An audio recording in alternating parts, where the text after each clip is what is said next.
ونستعينه ونستغفره ونعوذ بالله من شرور أنفسنا ومن سيئات أعمالنا من يهده الله فلا مضل له ومن يضلله فلا هادي له اللهم صل وسلم على سيدنا محمد وعلى آله وصحبه أجمعين رب اشرح لي صدري ويسر لي أمري واحلل عقدة من لساني يفقه قولي رب يسير عليك يسير وتمم بالخير. Assalamualaikum warahmatullahi wabarakatuh. Ahlan wa sahlan yang berbahagia Al-Fadhil Ustaz Rusdi bin Ramli Al-Jauhari kerana sudi bersama-sama dengan Gema Nur Iman dalam kuliah duha hari ini. Hari ini sambungan kitab biografi Agung Rasulullah sallallahu alaihi wasallam. Kita bersama-sama yang dikasihi para pecinta ilmu, sahabat-sahabat yang dirahmati oleh Allah Subhanahu wa taala. Terima kasih kepada tim pengurusan Gema Nur Iman yang dipimpin oleh pengerusi Hajar Rosniati binti Mansur. Jadi bagi memberkati kuliah kita pada pagi ini, mari sama-sama kita membacakan umur kitab yang akan dipimpin oleh Al-Fadhil Ustaz untuk kita hadiahkan kepada baginda Rasulullah sallallahu alaihi wasallam, ahli keluarga baginda, para sahabat, para sadiqin, para syuhada, alim ulama, guru-guru kita, ahli keluarga kita serta muslimin dan muslimat sama ada yang masih hidup ataupun yang telah kembali ke rahmatullah. Isiril Fatihah. A'udzubillahi minasyaitonirrajim. Bismillahirrahmanirrahim. Alhamdulillahi Rabbil Alamin Ar-Rahmanir-Rahim Maliki Yawmiddin Iyyaka na'budu wa iyyaka nasta'in Ihdinas siratal mustaqim Siratal ladzina an'amta 'alaihim غير المغضوب عليهم ولا الضالين آمين Amin. Amin ya Rabbal Alamin. Moga dengan istiqamahnya dan duduknya kita di dalam halqa ilmu ini, Allah kurniakan kefahaman, Allah kurniakan keberkatan, Allah kurniakan kerahmatan dan kebaikan. Tanpa membuang masa lagi, saya dengan penuh ta'zim menyerahkan kepada Al-Fadhil Ustaz. Tafadhal mashkura. A'udzubillahi minasyaitonirrajim. Bismillahirrahmanirrahim. Assalamualaikum warahmatullahi wabarakatuh. Innal hamdalillah nahmaduhu wa nasta'inu nastahdihi wa nastaghfiruh wa na'udzubillahi min syururi anfusina wa min sayyiati a'malina may yahdihillahu fala mudilla lahu wa may yudlil falan tajida lahu waliyyan mursyida. Qala rabbi shrah li sadri wa yassir li amri wahlul 'uqdatam min lisani yafqahu qawli fa amma ba'd. Terima kasih Puan Amirah. Seterusnya yang dimuliakan Puan Ros selaku pengerusi Gema Nur Iman serta barisan ahli kuasa yang sangat produktif lah, sangat bersemangat untuk mengajarkan kuliah-kuliah ilmu macam ni. InsyaAllah mudah-mudahan semua diberkati oleh Allah Subhanahu Wa Taala. Tak lupakan pada semua para ibu, para ayah yang sama-sama kita pada pagi ini, mudah-mudahan Allah beri keberkatan pada kita sebab kita mulakan hidup kita pagi ini dengan ilmu. InsyaAllah mudah-mudahan Allah campakkan, Allah berikan keberkatan dari sudut masa sepanjang hari ini dan hari-hari mendatang insyaAllah. Amin Rabbal Alamin. Okey, pada pertemuan kita lepas kita dah masuk dalam bab yang ketujuh, orang-orang di sekeliling Rasulullah sallallahu alaihi wasallam. Ini kitabnya yang bahasa Arab lah tapi ya. Okey, Rijal Haular Rasul. Tengok tebal dia. Kan ni tebal dia. Jadi susunan dalam ni saya mengikut susunan daripada kitab ni lah sebab ini antara rujukan yang saya buat tentang buku biografi ni. Okey, kalau kita lihat nama yang pertama Mus'ab bin Umair kan. Nampak? Mus'ab bin Umair. Jadi dalam buku kita pun yang pertama namanya Mus'ab bin Umair. Yang kedua panjang lah bau muka. 1 muka, 2 muka, 3 muka, 4 muka, 5 muka, 6 muka, 7, 8, 9, 10. 10 muka kisah Mus'ab bin Umair. Tapi tak boleh nak letak dalam buku ni sebab nanti panjang kan. Nanti panjang. Okey, yang kedua Salman Al-Farisi. Salman Al-Farisi. Okey. Bila Salman Al-Farisi. Okey. 1, 2, banyak. Jadi susunannya ikut daripada buku ni. Okey. Okey. Kita dah berhenti pada sahabat Nabi yang namanya Sa'ad Abi Waqqas. Saya cuba sharekan slide saya. Sampai Abu Zar kan Ustaz? Abu Zar Hari ni kita masuk Bilal bin Rabah, insyaAllah. Okey. Tapi saya dah Nabi Abu sentuh, Waqqas itu kan? dah sentuh kan? Dah. Saya dah sentuh dah sikit. Hari ni Suhaib lah kan? Ya, hari ni Shuaib bin Sinan. Oh ya, Ya. kat tanda sampai ni Bilal belum. Okey, Bila bin Rabah sebab saya sentuh sikit sebab kita semua dah kenal kan. Abdullah bin Umar, anak Sayyidina Umar Al-Khattab pun kita dah kenal. Sa'ad bin Waqqas, saya dah cerita sikit yang lepas tentang bagaimana dia adalah pemanah tepat Rasulullah SAW. Kalau kita rujuk dalam kitab Syama'il Muhammadiyah, ada kisah yang Nabi ketawa dalam bab Nabi ketawa dalam kitab Syama'il Muhammadiyah, dalam bab Nabi ketawa. Kisah seorang tentera musuh ni dia mengolok-olok Nabi SAW. Dia mengolok-olok Nabi SAW. Dia keluarkan kepala dia, lepas tu dia macam dia ejek Nabi SAW. Lepas tu dia sembunyi balik, dia keluarkan kepala dia, dia ejek Nabi SAW. Datang Sa'ad bin Abi Waqqas, yang panah tentera tu tepat pada dahinya sampai dia jatuh terlentang dan kedua kakinya terangkat ke atas.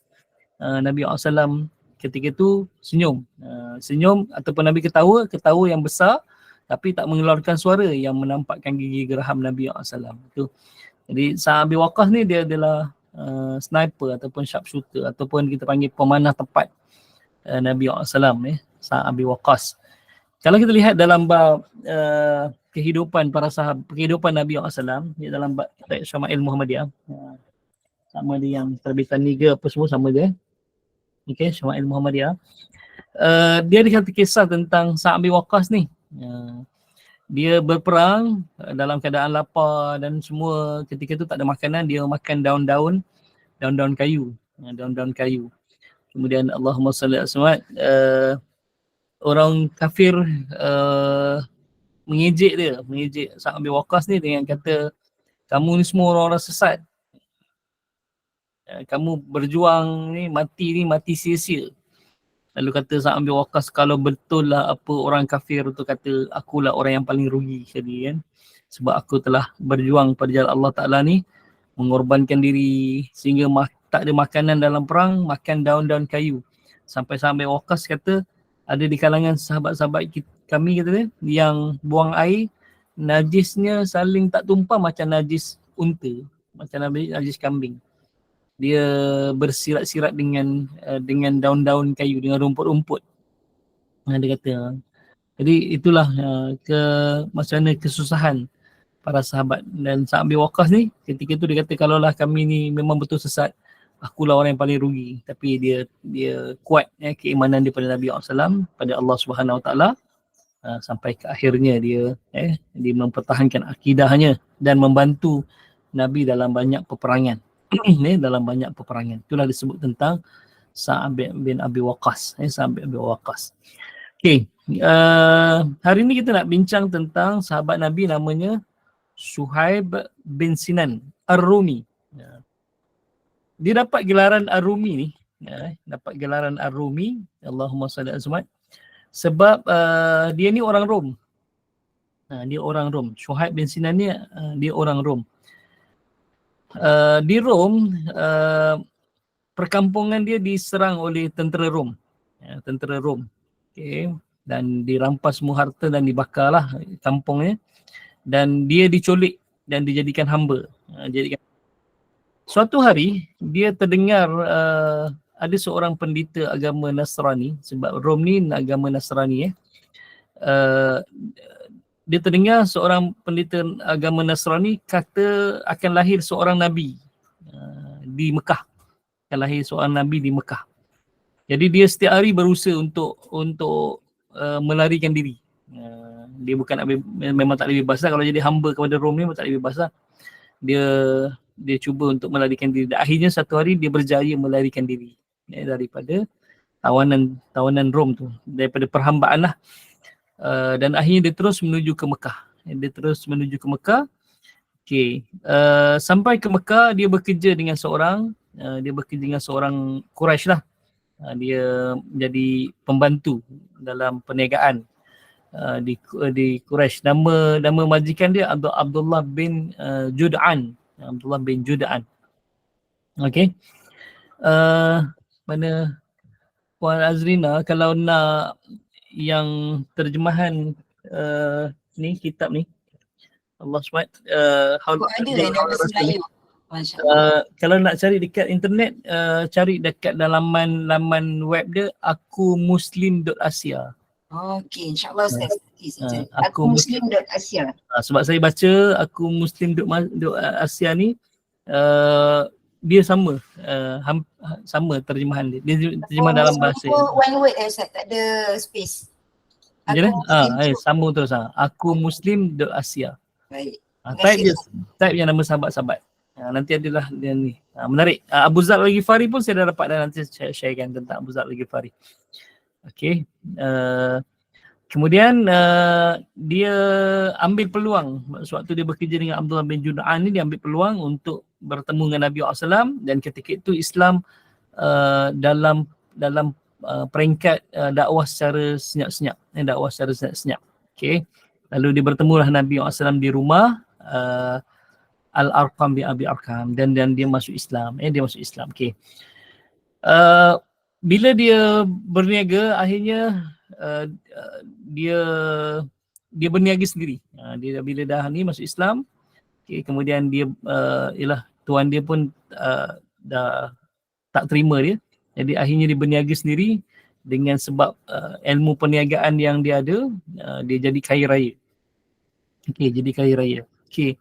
Jadi asalnya seorang hamba tetapi menjadi kaya raya. Sebab itu dalam buku ni saya tulis asalnya seorang hamba jadi menjadi kaya raya dengan perniagaannya maju. Jadi Shu'aib ni satu hari bila Nabi berhijrah, dia pun nak berhijrah. Dia nak ikut Nabi SAW berhijrah, tapi dia tertangkap lah dengan orang-orang Quraisy. Dan orang-orang Quraisy kata kamu tak boleh bawa kekayaan yang kamu dapat daripada Mekah keluar daripada kota Mekah. Jadi kalau kamu nak berhijrah, nak keluar, dengan syarat tinggalkan semua harta yang kamu ada. Kamu tak boleh keluar daripada Mekah ni dengan harta yang kamu dapat daripada Mekah. Jadi akhirnya Shu'aib bin Sinan ni kerana keinginan dia nak berhijrah bersama Nabi SAW, dia sanggup meninggalkan semua harta dan kekayaan dia, dan diambillah oleh orang-orang Quraisy. Diambil oleh orang-orang Quraisy sehingga kan dia memberitahu dia punya, kalau kita kan bagilah apa yang ada kan, tak, dia beritahu kat mana gudang harta yang disimpan. Ambillah semua, dia kata yang penting kau izinkan aku, kau benarkan aku hijrah. Okey. Akhirnya dia hijrah dengan sehelai sepinggang. Yang memberitahu perkhabaran bahawa Shu'aib bin Sinan ni dalam perjalanan kepada Nabi SAW adalah Malaikat Jibril yang menyampaikan kepada Nabi SAW bahawa Shu'aib ni dalam perjalanan kepada kamu wahai Rasulullah, kan. Itulah hebatnya sahabat yang namanya Shu'aib bin Sinan. Okey. Ar-Rumi, gelarannya yang diberikan pada zaman Nabi SAW Ar-Rumi, sebab dia ni orang Rom. Okey, kemudian gelaran Ar-Rumi ni diberikan oleh sahabat-sahabat juga sebab dia ni pelat, bahasa Arab pelat. Dia bahasa Arab dia pelat lah, macam Salman Al-Farisi lah, kan. Sebab itu dalam buku yang saya tulis tu tentang terapi patah hati tu, tak ada buku dekat atas. Okay, terapi patah hati, antara kekecewaan, antara patah hatinya Salman Al-Farisi. Salman Al-Farisi, dia pernah minat dengan seorang perempuan Madinah, lalu dia ajak sahabat dia Ibnu Mas'ud ataupun Abdullah bin Mas'ud. Nanti kita akan jumpa surat 100 tu, Abdullah bin Mas'ud radhiyallahu an. Jadi dia ni cakap Arab tak pandai sangat, dia macam tak fasih lah, tak fasih. Kan kalau kita nak meminang orang kan ada bahasa-bahasanya. Saya ingat dulu masa zaman saya belajar kat Mesir dulu, adalah seorang businessman Malaysia ni, dia nak kahwin dengan orang Arab Mesir. Jadi saya lah jadi juru cakapnya. Jadi juru cakap, kan. Saya jumpakan dia. Lepas tu perempuan Arab Mesir tu dia terus tanya dengan saya. Dia kata, cuba tanya dia kata, macam mana dia nak luahkan rasa sayang dia pada aku sedangkan dia tak boleh cakap Arab. Saya cakap, dia sebut I love you, kan. I love you. Lepas tu yang perempuan Arab tu dia kata Kalau I love you, aku cakap dengan mak aku pun I love you, cakap dengan kucing aku pun I love you, kan? Kata-kata I love you tak masuk dalam hati aku, dia kata. Jadi kalau dia nak kahwin dengan aku, dia kena belajar bahasa Arab, dia kena pandai bahasa Arab. Kan? Akhirnya yang ni mana boleh berapa tahun nak belajar bahasa Arab, kan? Berapa tahun nak belajar bahasa Arab. Okay. Dia ada kisah sampingan lepas daripada tu lah. Kisah sampingannya sama macam kisah yang belum masuk, nanti saya sambung sikit kisahnya. Okay. Jadi sama Al-Farisi ni, kita balik sikit cuma nak kaitkan dengan Syuaib bin Sinan Ar-Rumi ni, dia orang Rom, jadi bahasa dia pelat. Jadi sama Al-Farisi ni dia ajaklah Ibnu Mas'ud pergi Pinang, perempuan Madinah ni. Okay. Sampai di rumah dia, jadi dia berbual dengan bapak dia semua. Yang perempuan yang nak dipinang tu dengar lah daripada dalam bilik. Okay. Bila ayah dia kata okey lah gini, saya masuk dalam dulu, saya tanya anak saya, dia terima tak pinangan ni. Bila ayah dia masuk dalam, jumpa anak dia dan tanya macam mana, terima tak pinangan ni, dia kata, ayah, saya lebih suka kepada yang pandai cakap Arab tu, dia kata. Jadi bila bapak dia keluar, dia kata, macam mana nak cakap ni anak saya ni bukan tak terima, tapi dia terima pinangan yang juru cakap ni, bukan pinangan yang sama Al-Farisi, kan? Sama Al-Farisi ni. Jadi dia kata macam ni tapi Salman Al-Farisi kata, tak apalah kalau macam tu, tak apalah pakcik, kami balik dululah. Dalam perjalanan tu lah sama Al-Farisi dia kata, mulai hari ni aku tak nak bercinta dengan manusia lagi. Sebab aku bila bercinta dengan manusia akhirnya kecewa. Aku nak bercinta dengan Allah semata-mata. Sebab bercinta dengan Allah ni, Allah takkan tolak cintanya. Tolak cintanya. Jadi itulah kisah sama Al-Farisi. Dia kecewa. Jadi saya tulis kisah tu dalam kitab, dalam buku tajuknya Terapi Patah Hati. Kalau boleh lepas ni search kat Google lah tengok Terapi Patah Hati. Ada lagi tak jual? Saya tak tahu. Dia dah stop production dah. Okay. Ya, ada kan? Okay, Terapi Patah Hati. Itu kisah. Saya bawakan buku tu. Oh, dah ada buku tu kan? Saya bawakan buku tu, Allahumma salli alaihi wasallam, semua kisah para sahabat yang patah hati. Baru dah datang terapi dia kat belakang, apa dia, macam kisah Aisyah. Okay. Jadi itu yang berlaku pada saya lah. Sama sebiji berlaku pada saya. Betul Ustaz, buku ni sangat motivate hati. Saya paling suka sentuhan tulisan Ustaz pasal kisah Aisyah tu. Aisyah kan. Sangat menghidupkan hati sebab dia sangat mengharapkan Rasulullah, tapi pengajaran yang dia dapat Allah segalanya pada dia. Betul. Saya suka sangat. Sebab itu Aisyah balik nangis jumpa mak dia. Jadi terapi satu, kalau kita ada masalah besar apa yang kita ni, balik kampung jumpa mak dengan ayah. Jumpa mak tu utamanya. Jumpa mak, tengok wajah ibu tu terapi sebenarnya. Tengok wajah ibu tu terapi. Okay. Macam saya dulu, sekarang dah tak ada mak dah kan. Mak saya dah meninggal lah. Ayah saya pun dah tak ada dah. Dulu isteri saya kata anak manja Umi, dia kata anak manja Umi. Saya pening kepala je. Saya tanya isteri saya, Ma, abang ada program tak hujung minggu ni? Tak ada. Jom kita balik kampung, abang pening kepala lah. Kan, pening kepala. Jadi saya balik tu, mak saya ambil daun bunga raya lah, daun apalah. Dia ramas kepala kan. Dia basahkan dengan daun tu, sehat lah terus. Petang tu cakap, Mi nak balik lah Mi, ada program besok. Balik semata-mata nak mak urut kepala ramas-ramas dengan daun-daun tu je. Setiap kali kalau sakit mesti macam tu. Mesti saya pun tahu dah. Nak balik jumpa Umi lah tu. Jom kita balik. Kan, macam tu kan. Jadi itu terapi patah hati. Terapi. Jadi kalau ada masalah balik jumpa mak. Kemudian terapi menangis. Menangis juga adalah terapi kan. InsyaAllah. Okey. Jadi nak kaitkan tadilah. Itu yang berlaku pada saya juga. Perempuan tu bila ni dia kata dia tak nak dengan lelaki yang businessman tu. Aku nak dengan kau, dia kata. Alamak, itu yang jadi ni. Okey. Nama perempuan tu ingat lagi saya. Namanya Hanan. Nama perempuan Arab tu Hanan nama dia. Tapi tak tahu, lepas tak adalah sampai ni, sampai situ je. Saya pun tak layan dah. Saya tak layan. Selalu telefon dulu, telefon rumah sewa saya. Kan? Lepas tu saya malah nak layan, saya bagi kat kawan saya. Kau nak ambil Arab tak? Ni ambil namanya Hanan. Kau pandailah goda sendiri, aku tak nak. Tak nak kan. Lepas tu Bila dia telefon, mak dia yang sambut. Mak dia sambut, dia kata, Mima ayah, siapa yang cakap dengan saya ni? Dia kata, ya mama, ana Malizi.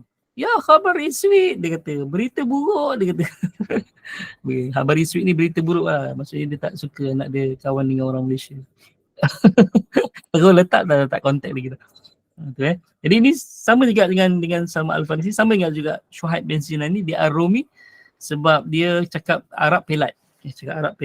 Kemudian rambutnya merah. Yang orang Rom ni rambut merah lah kan. Rambut dia rambut merah. Jadi sebab itulah para sahabat juga panggil dia Ar-Rumi. Dia Suhaib bin Sinan Ar-Rumi. Okey, insyaAllah tu disebut tentang tu. Seterusnya jom kita masuk dalam yang seterusnya adalah Mu'az bin Jabal. Mu'az bin Jabal. Mu'az bin Jabal. Dia berbaiat dengan Rasulullah SAW dalam perjanjian Aqabah.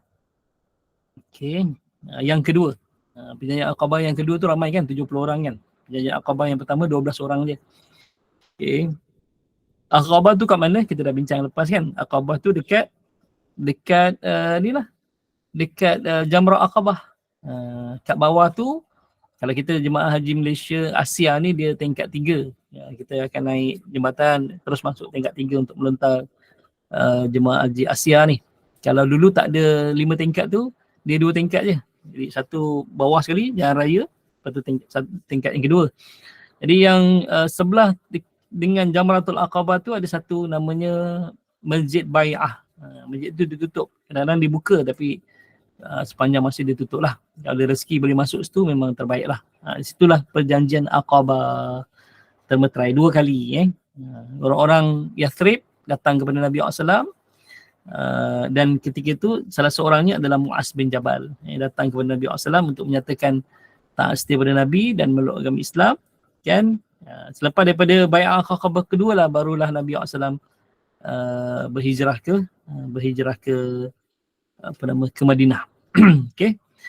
Lepas tu Mu'az bin Jabal ni mendapat pujian daripada Nabi SAW dengan sabdanya, umatku yang paling tahu tentang halal dan haram adalah Mu'az bin Jabal. Adalah Mu'az bin Jabal. Okey. Jadi orang yang paling tahu tentang hukum, hakam adalah Mu'az bin Jabal. Kalau Ubay bin Ka'ab adalah orang yang orang yang diberatkan dengan Al-Quran. Kisahnya Nabi SAW, nanti kita akan jumpa yang nama dia. Bila Nabi tanya, wahai Ubay, apa ayat yang paling mulia dalam Al-Quran? Ni kisah dalam kelebihan ayatul kursi. Dia kata Allahu wa rasuluhu a'lam. Allah dan Rasulnya saja mengetahui wahai Rasulullah. Nabi tanya lagi, wahai Ubay, apa ayat yang paling mulia dalam Al-Quran? Lalu dia kata ayatul kursi. Dibacalah ayatul kursi tu. Lalu Nabi SAW letakkan tapak tangan kanannya pada dada kiri, pada jantung lah, pada kiri, dada kiri Ubay bin Ka'ab. Wahai Ubay bin Ka'ab, kamu telah diberatkan dengan Al-Quran. Kamu telah diberatkan Al-Quran. Jadi orang yang paling tahu tentang Al-Quran adalah Ubay bin Ka'ab. Maksudnya dari sudut qiraat dia, dari sudut, itu kalau kita ambil sanad Al-Quran, sanad yang tertinggi sebelum Nabi SAW adalah Ubay bin Ka'ab. Okay? Ubay bin Ka'ab. Okay. Orang yang paling tahu tentang tafsir Al-Quran pula, itu adalah Ibnu Abbas radhiyallahu anhu. Ibnu Abbas radhiyallahu anhu. Okay. Jadi Mu'az bin Jabal ni adalah orang yang paling tahu tentang halal dan haram dalam Islam. Jadi waktu Nabi SAW, Nabi mengutusnya ke Yaman. Nabi mengutusnya ke Yaman. Ni Mu'az bin Jabal. Nama-nama besar lah. Mu'az bin Jabal. Okay. Tak payah panjang-panjang sangat. Nanti kan kita lari fokus tentang biografi agung Rasulullah SAW. Sebab itu saya tulis pendek-pendek je sebab kita nak fokuskan kepada biografi agung Rasulullah SAW. Cuma kenapa saya masukkan ni, ada 2 tujuan saya masukkan ni. Pertama sekali, saya nak yang membaca ni mungkin di kalangan ibu dan ayah, mungkin dia tertarik nak letak nama anak apa kan. Jadi mungkin dia ambil daripada nama kat sini, nama Miqdad, nama Mus'ab kan. Jadi Allahumma salli dia tahulah kisah sikit siapa Miqdad tu. Oh, ada nama sahabat Nabi Miqdad. Kalau tak nama tak nama siapa-siapa je kan. Nama yang kadang-kadang tak ada makna. Lepas tu sekurang-kurangnya nak ambil nama sahabat ni terbaiklah. Yang kedua, tujuan saya adalah nak beritahu bahawa inilah sahabat-sahabat Nabi SAW yang mendukung Nabi SAW dan mendukung Islam tu. Sahabat-sahabat yang banyak berjasa pada Nabi SAW. Saya tulis sikit je supaya tak lari fokus kepada biografi agung Nabi SAW. Jadi cuma kenapa saya masukkan nama sahabat-sahabat ni? Sebab saya nak Allahumma salli alaihi pembaca tahu apa jasa dia kepada baginda SAW dan Islam insya-Allah. Okay, seterusnya kita masuk kepada Miqdad bin Amru. Ini kita mungkin jarang dengar kan. Miqdad bin Amru. Mim, Qaf, Dal, Alif, Dal. Miqdad. Okay, bin Amru. Okay, boleh tak merupakan orang ketujuh yang menyatakan keislamannya kepada Rasulullah SAW. Di Islam ni di tangan Sayyidina Abu Bakar As-Siddiq lah. Waktu Abu Bakar As-Siddiq memeluk agama Islam. Okay, on the way balik ke rumah tu,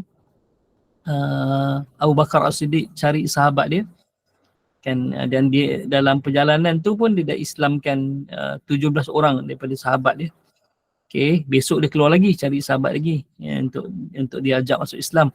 Jadi Miqdad bin Amru ni adalah orang yang terawal selepas Zubair bin Awam, Zubair Abdurrahman bin Auf kan, Utsman bin Affan, tu Miqdad bin Amru. Jadi orang yang awal masuk Islam, Okay. Nama dia sebenarnya dia dulu dia anak angkat orang kafir lah anak angkat orang kafir. Jadi nama dia Miqdad bin Aswad. Aswad tu bapa angkat dia. Jadi oleh kerana turun ayat Allah SWT yang udu'uhum li abaihim wa aqsatu indallah, maksudnya diharamkan membinkan anak angkat itu kepada ayah angkatnya. Surah Al-Ahzab ayat yang kelima. Panggillah mereka itu dengan nama ayah mereka. Jadi dipulangkan baliklah nama Miqdad bin Al-Aswad tu kepada Miqdad bin Amru, nama ayah dia sebenar. Okay. Dia ni anak muda. Masa dia masuk Islam tu dia muda remaja lagi lah. Okay. Kemudian dia berhijrah bersama Nabi SAW ke Madinah. Okay. Dia ni daripada kabilah Bahrah. Kabilah Bahrah. Okay. Kemudian orang yang sangat produktif, sangat agresif, sangat bersemangat. Okay. Kemudian beliau bersama-sama dengan baginda SAW dalam peperangan Badar. Okay. Beliau menjadi pelopor kepada pasukan berkuda. Jadi 3 pahlawan berkuda Rasulullah SAW yang paling hebat antaranya adalah Miqdad bin Amru.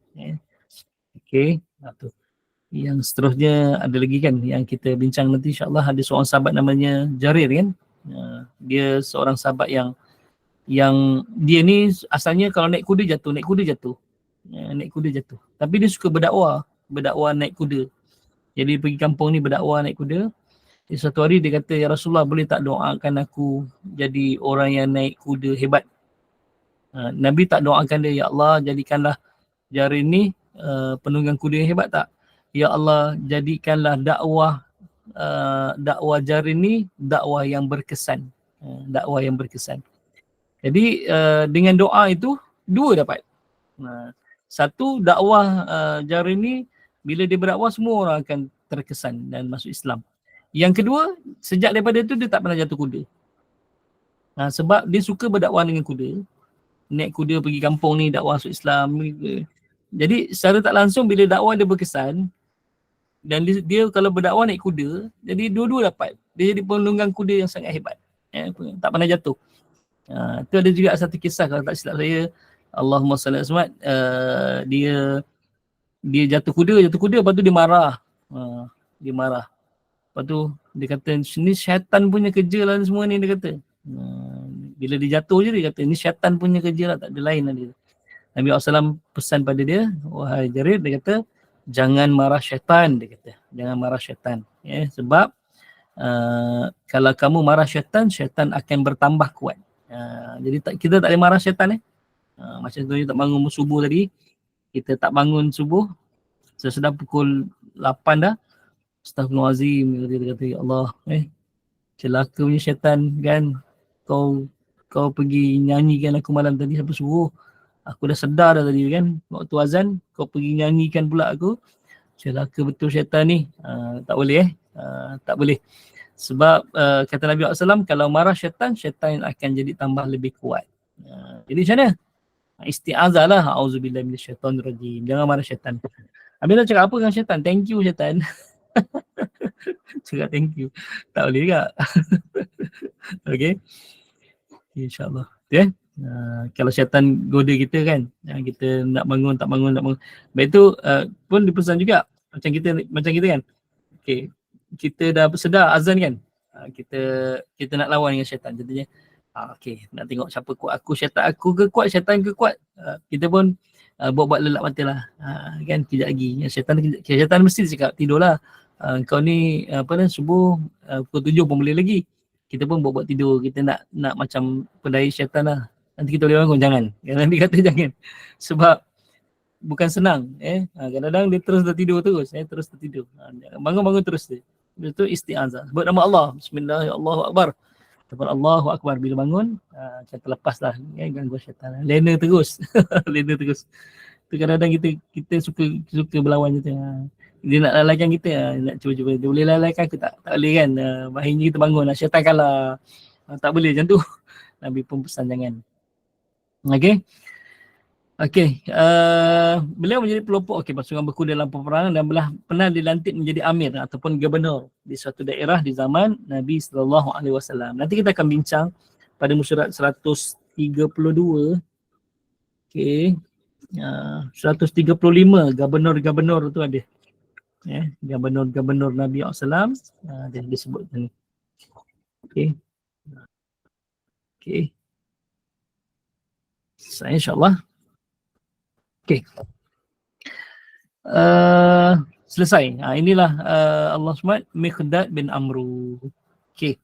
Seterusnya kita masuk kepada Sa'id bin Amir. Terbuka untuk meluk agama Islam ketika peristiwa pembunuhan kejam sahabat Nabi SAW adalah Khubayb bin Adi. Beliau berhijrah bersama-sama ke Madinah, terlibat dalam peperangan Khaybar dan sering menyertai peperangan yang berikutnya. Akhirnya dilantik oleh Nabi SAW jadi gubernur di Homs di Syria dan menjadi gubernur yang paling miskin dan dapurnya tidak pernah berasap. Ini Sa'id bin Amir. Mungkin kita jarang dengar nama ni. InsyaAllah nanti kalau nanti saya cuba rujukkan dalam ni, sebab ni dalam ni yang saya cuba sikit lah. Okay, Abdullah bin Amru. Okay, Sa'ad bin Abi Waqqas, Syuhab bin Sinan. Bukan, Sa'id bin Amir ni yang sahabat yang dapat melepaskan diri tu ya masa kes kematian Khubayb bin Adi. Ya, betul lah. Kisah tu kan. Okay, dia dapat selamatkan diri tu. InsyaAllah nanti kita bincang. Dalam Hayatus Sahabah pun ada insyaAllah. Siapa nak ikut kuliah saya esok Hayatus Sahabah pukul 10.30 start sampai pukul 11.30. Kita bincang tentang keberanian para sahabat nanti. Okay. Ada seorang sahabat ni yang Raja Horkul ataupun Hercules. Dia boleh bebaskan dia daripada ni tanpa dibunuh, tapi dengan syarat cium kepala Raja Horkul ni. Jadi dia kata daripada aku mati sisi kena bunuh kan. Jadi dia sanggup cium kepala Horkul ni. Dia cium, lepas tu dia dibebaskan. Lepas tu dia berazam dia akan penggal kepala Horkul ni. Nabi SAW jumpa dia, Nabi akan cium kepala dia. Cium kepala dia. Itulah sebut tentang, nanti insyaAllah kita akan bincang. Nanti kita selang-selikan lah. Kalau besok tak ada pukul 10.30 sampai pukul 11.30 tak ada kelas, bolehlah join saya punya setiap hari Selasa, ikut di FB saya, Ustaz Rushdi Ramli Al-Jauhari. FB page. Kalau nak tengok secara ulangan-ulangan pun ada kat situ insyaAllah. Siapa yang belum like boleh like lah kan. Siapa nak follow boleh follow insyaAllah. Okay. Admin boleh tolong ni tak tutupkan kamera ni. Wah, takut ni. Okay, terima kasih. Okay, insyaAllah. Okay, selesai. Nanti kita bincang tentang lain. Okay. Seterusnya Hamzah bin Abdul Muttalib. Iaitu bapa saudara Nabi SAW. Okay. Hamzah ni, yang kita pernah bincang sebelum ni kan. Hamzah ni dia pakcik Nabi yang paling Nabi sayang. Pakcik Nabi yang paling Nabi sayang. Okay. Selain daripada pakcik Nabi yang pelihara Nabi lah. Namanya Abu Talib. Ataupun nama sebenarnya adalah Imran bin Abdul Muttalib. Atau nama sebenarnya lagi adalah Imran bin Syaibatul Hamdi. Syaibatul Abdul Muttalib nama dia Syaibah. Syaibah ni uban. Uban. Dia lahir ada setumpuk uban kat kepalanya. Jadi dinamakan dia Syaibah, maksudnya uban, Hamdi yang terpuji. Sebab mana ada bayi ada uban kan. Okay. Dia dapat nama Abdul Muttalib tu kan sebab bila ayah dia, siapa nama Allah SWT, Hashim meninggal dunia.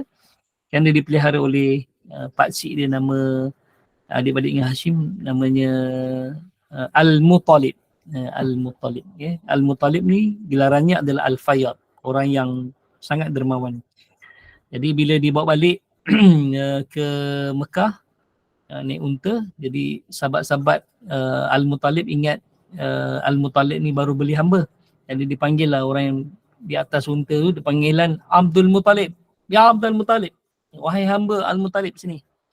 Jadi lekat gelaran tu Abdul Muttalib. Nama betul dia Syaibatul Hamdi. Syaibatul Hamdi. Okay. Dalam Barzanji ada. Saya dah terjemah Alhamdulillah 18 rawi tu. Dan saya dah ubah konsep Barzanji tu kepada buku sirah. Dah siap dah. InsyaAllah. Dah siap terjemah semuanya. Dia saya pun dah pecah-pecahkan dah. Rawi pertama Muqaddimah penulis, rawi kedua adalah Silsilah Nabi. Silsilah Nabi. Tajuk dia adalah Syair Sirah. Buatmu ya Rasulullah. Tajuk buku yang saya dah buat tu tapi belum terbit sebab saya nak cadang nak terbit dengan Jabatan Mufti Johor. Baru ni saya dah bentang dengan Mufti Selangor, Datuk Anha Ope kan. Sebab dulu sama-sama belajar kat Mesir dulu. Sama-sama dalam persatuan pelajar dulu dengan Datuk Anha Ope, semua dia senior saya lah. Jadi bila saya bentang tunjukkan buku terjemahan kitab Barzanji tu dengan saya dah ubah konsep kepada buku sirah. Dia kata menarik buku ni, dia kata. Okey. Dia kata Syekh hantar bawa pergi Johor dulu sebab Barzanji ni masuk daripada Johor. Dia kata kalau Johor tak nak terbit, okey bawa kat dia. Nanti Jabatan Mufti Selangor akan terbitkan buku tu insya-Allah. Tajuknya Syair Sirah. Jadi tu yang dipecah-pecahkan nama siapa ni. Jadi Imran ni pakcik Nabi namanya Imran bin Syaibatul Hamdi. Okey. Jadi Hamzah bin Abdul Muttalib ni adalah bapa saudara Nabi SAW tapi bukan seibu sebapa dengan Abdullah. Kalau Abu Talib yang Imran bin Abdul Muttalib atau Syaibatul Hamdi itu adalah dia adalah bapa saudara seibu sebapa dengan Abdullah bin Abdul Muttalib. Tapi Hamzah tak. Hamzah ni mak dia lain. Kalau Abdullah maknya namanya Fatimah bin Umar ataupun Fatimah bin Amr. Okey. Kalau Hamzah ni nama mak dia adalah Halah. Alif Lam Tamarbutah Halah. Jadi bapa dia sama Abdul Muttalib, cuma mak dia Halah. Jadi dia bukan seibu sebapa. Abu Lahab pula, Abu Lahab pakcik Nabi SAW juga. Tapi Abu Lahab dia nama betul dia Abdul Uzza bin Abdul Muttalib ataupun Abdul Uzza bin Syaibatul Hamdi. Okey. Abu Lahab sebab gelaran dia bapa api, bapa gelojak api kan. Okey. Dia tu adik-beradik sebapa saja dengan Abdullah.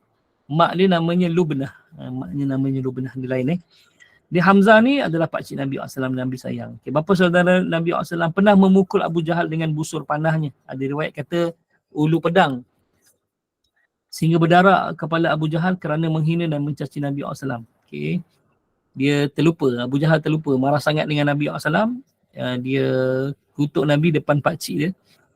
Lepas tu dia sebut perkataan, apa kata kita bunuh je Muhammad.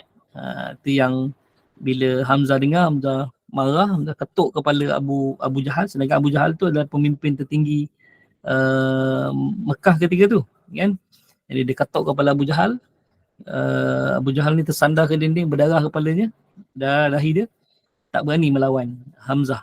Okay, tak berani melawan Hamzah. Okay. Dekat Mekah ni ada dua orang yang sangat ditakuti. Kalau kita kata gangster, ni otai gangster lah, tapi bukan gangster. Dua orang yang sangat ditakuti lah. Yang pertama adalah Sayyidina Hamzah, yang kedua adalah Sayyidina Umar Al-Khattab. Bila Sayyidina Hamzah ni masuk Islam, orang-orang kafir Quraisy dah tak boleh duduk diam dah. Semua gelisah dah. Allah, Hamzah masuk Islam. Aduh, dia kata. Kenapa lah Hamzah masuk Islam? Dia kata, habislah kita semua. Habislah kita semua. Sebab Hamzah ni berani orang ni. Dia tak ada siapa yang dia takut. Okay? Tak ada siapa yang dia takut. Okay. Allahumma sallallahu bila orang kafir Quraisy dapat tahu Sayyidina Umar pula masuk Islam, habislah, dia kata, habislah. Dua-dua orang yang paling ditakuti di Mekah ni, okay, dua-dua masuk Islam, habislah, dia kata. Memang tak tenteram lah hidup dia orang ni. Okay. Jadi Islam Hamzah bin Abdul Muttalib ni di tangan Nabi SAW. Okay, dan berperang bersama Nabi SAW dalam banyak peperangan. Antaranya peperangan Badar, sebenarnya peperangan Uhud. Dan beliau ataupun Sayyidina Hamzah ni syahid dalam peperangan Uhud. Sehingga jasadnya hancur dikenakan oleh Hindun bin Utbah, iaitu isteri Abu Sufyan bin Harb, mak kepada Muawiyah bin Abi Sufyan. Dengan hatinya dimamak oleh Hindun kerana membalas dendam atas kematian ayahnya, kemudian kematian bapa saudaranya, kemudian kematian abangnya yang di tangan Hamzah dalam peperangan Badar. Dalam peperangan Badar. Okay.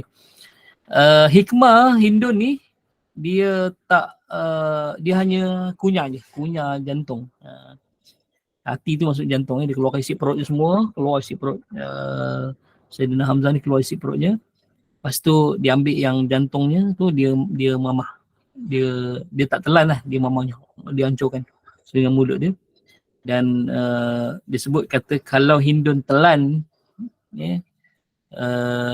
seluruh jasad Hindun ni takkan dibakar oleh api neraka. Sebab ada cebisan daging ataupun ni Sayyidina Hamzah dalam badan Hindun. Tapi sebab itu Allah takdirkan dia mamah aje.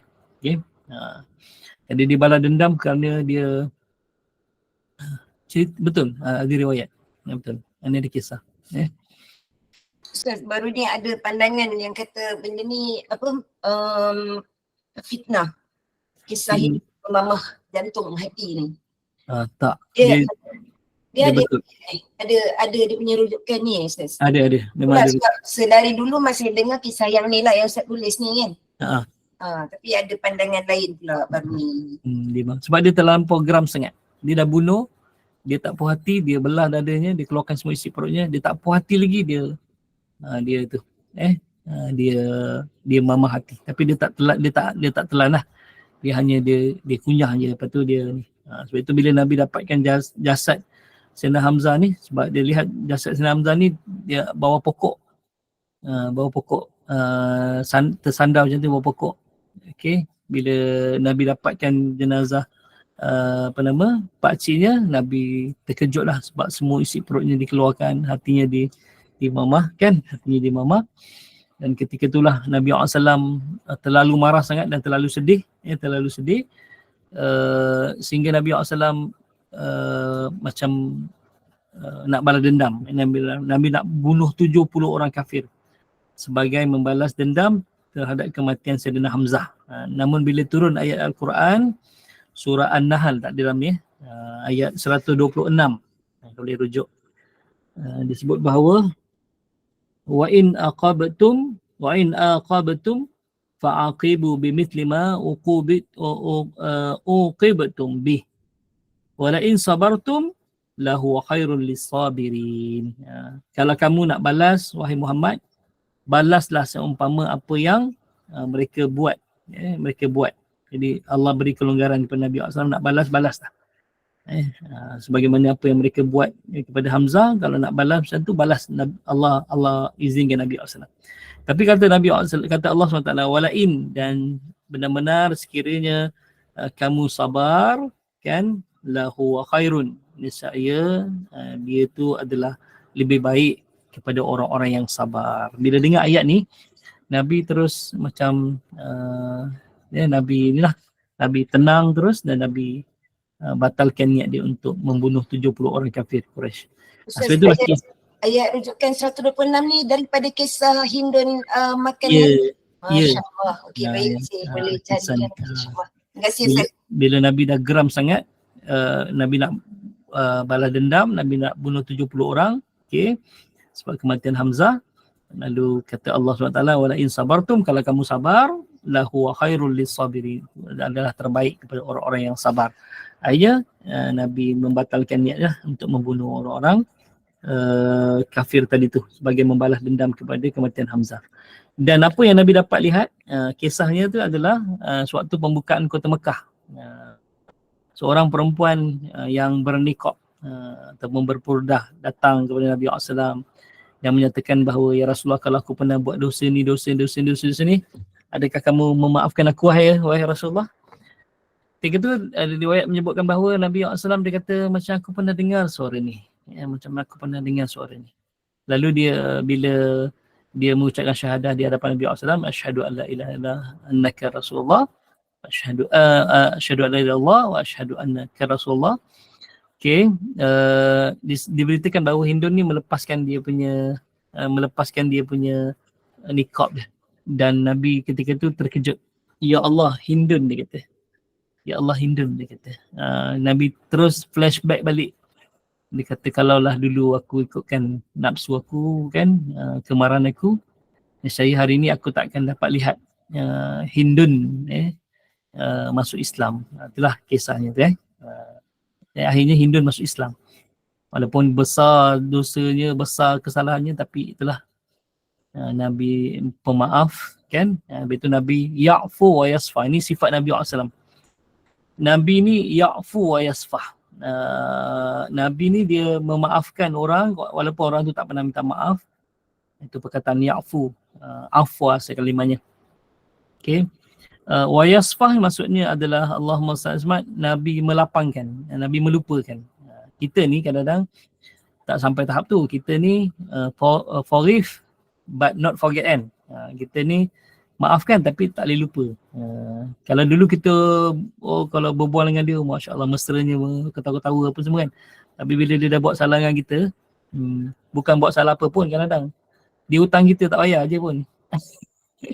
Dia hutang kita tak bayar je pun. Kita pun dah berbual dengan dia pun, ketawa tawa je, senyum pun tawa je, kan. Apa nama, itu kita, kan. Lagilah kalau dia pernah buat salah dengan kita. Dia pernah cerita keburukan kita kat orang lain, kita dapat tahu pula, kan. Kita marah. Dia bila dia datang, kita maafkan dia, tapi kita dah tak boleh kawan dengan dia macam dulu dah.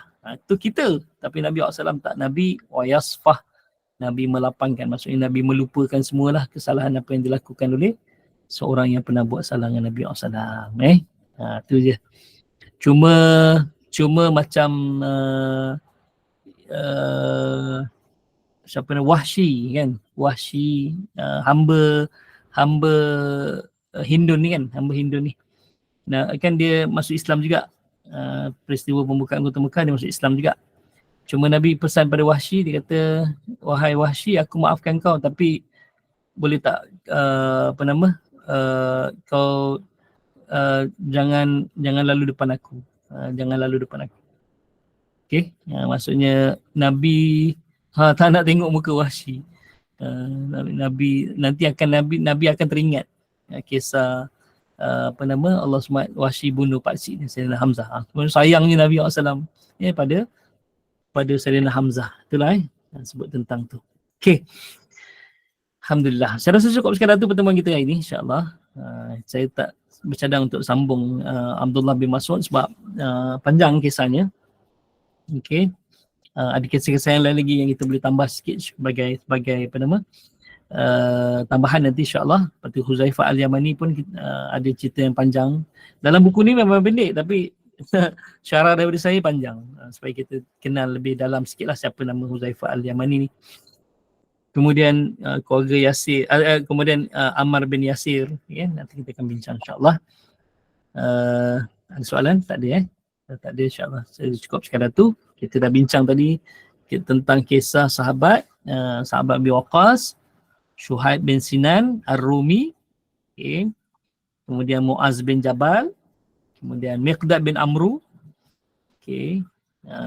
kemudian Sa'id bin Amir, kemudian Hamzah bin Abdul Muttalib, dan yang dah. Jadi berapa banyak ni? 1, 2, 3, 4, 5, 6. Jadi satu hari dapat 5, dapat 6 sahabat jadilah kan.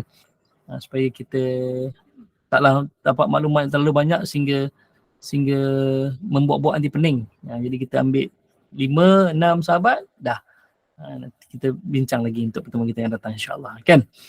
Sebenarnya yang cukup sekadar itu pertemuan kita, yang baik pada Allah Subhanahu Wa Taala, yang kurang dan lemah itu ada atas kejahilan dan lemahnya ilmu saya. Aqulu qouli hadza wa astaghfirullah li wa lakum. Assalamualaikum warahmatullahi wabarakatuh. Waalaikumsalam warahmatullahi wabarakatuh. Alhamdulillah. Jazakumullah khairan jazak Ustaz di atas perkongsian hari ini.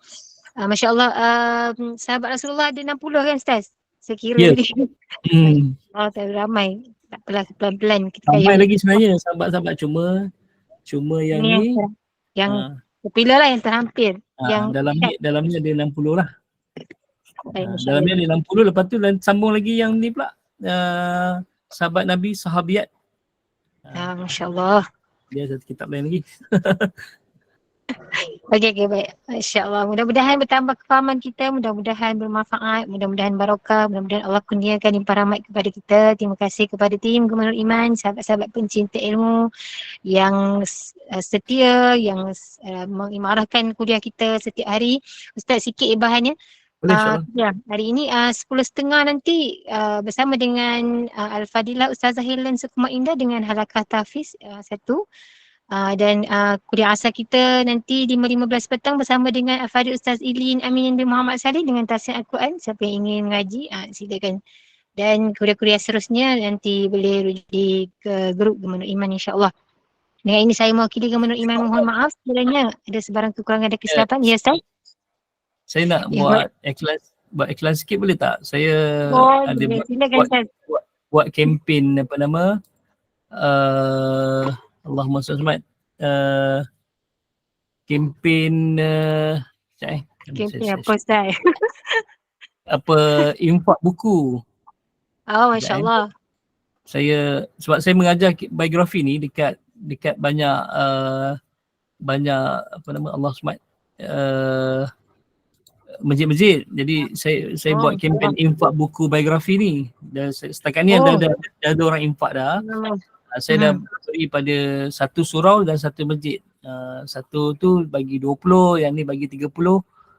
Untuk bila pengajian ni dia orang ada buku tu. Jadi yang datang tu taklah dengar je saya cakap kan. Jadi kalau nak nanti saya bagi kat Puan Ros ke siapa ke untuk. Ya Allah, boleh sangat, masya-Allah. Alhamdulillah. Ustaz nak infak dah ni. Kalau siapa nak infak buku ni lah, beli buku biografi, nanti saya infakkan ke masjid dan surau. Ya, boleh insyaAllah nanti kena buat perbincangan macam mana. Okey, insyaAllah. Dengan ini saya mewakili Gubernur Iman, mohon maaf sekiranya ada sebarang kekurangan dan kesilapan, yang baik itu datang daripada Allah, yang tidak baik dan kelemahan itu daripada kami sendiri. Kita tangguh kuliah kita. Mohon sekali lagi kepada Ustaz untuk membacakan tasbih kafarah dan suratul As. Saya sudah dengan wabillahi taufiq wa hidayah. Wassalamualaikum warahmatullahi wabarakatuh.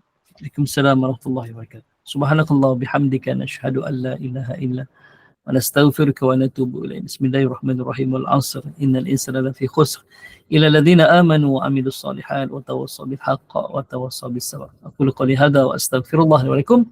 Assalamualaikum warahmatullahi wabarakatuh. Jumpa lagi insya-Allah.